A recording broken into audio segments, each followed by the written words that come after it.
want to transition to the types of projects because all project types can fail. We have greenfield, we have legacy modernizations, and then we have just projects that started out as one of these or a mix, but we're just doing ongoing development. We're continually development.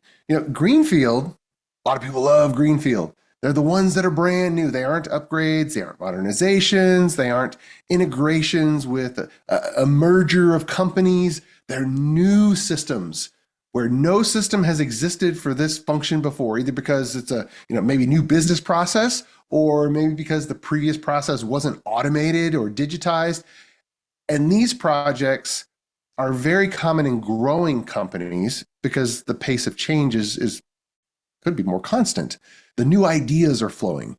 All the software engineers and developers, they love these type of projects because there's no baggage from the past to contend with.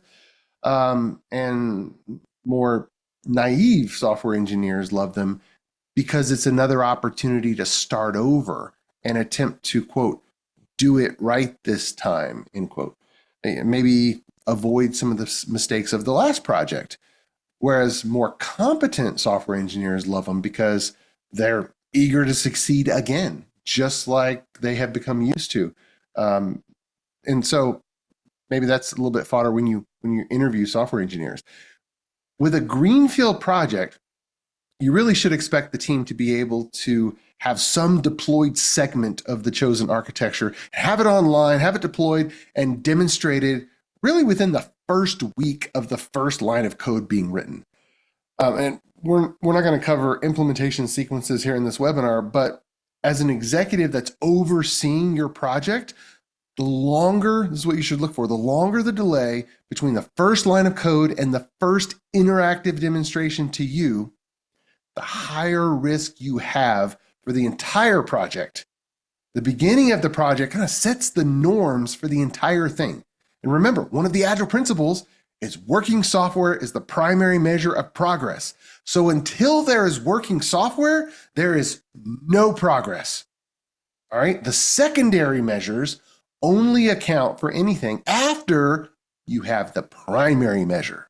That's super, super important. Now, a lot of you are probably doing projects around legacy modernization, some system that's been around for a long time. You need to upgrade some portion of it, make a meaningful change. And legacy in general, we call them that because they're the older systems. They're resistant to change. And they're so resistant to this change that you actually had to commission a project to make big changes or maybe replace them. Now, if the piece of software could be changed easily, you wouldn't be calling it a legacy system. It would be a current system, and you would be just doing ongoing development on it. No problem. But legacy systems are cursed by software engineers. Software engineers hate legacy systems. Because they're hard to change. And if they change something and it breaks, well, now it's their problem.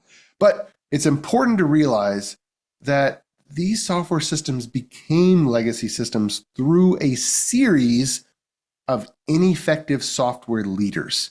Maybe there was deferred maintenance. Maybe there was architectural mistakes. Maybe there were Band-Aid patches. Maybe there was poor quality control. And invariably a combination of all of those. And they all contribute to a system deteriorating over time into a state of disrepair, all the way to the point where any attempted repair or changing it becomes a big project. And now, this isn't a new concept. Every business deals with this in machinery, in buildings, in any large physical asset. If the asset isn't maintained properly, it erodes eventually to the point where attempting to finally get it back up to the standard is an enormous undertaking.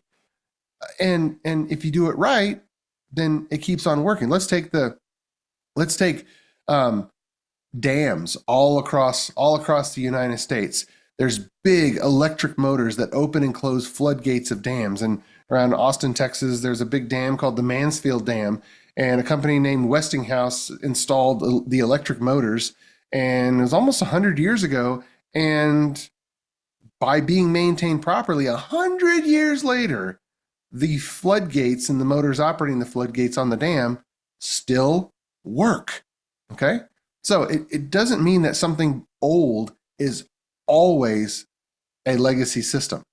It's if we find that it's not in the proper state of repair, that's why we call it a legacy system. Okay. In the software world, kind of getting away from the analogy of the physical, in the software world, um, just by uh, just by spending money on a software team, on a software development payroll, that doesn't automatically equate to a system that's kept up to date with proper maintenance.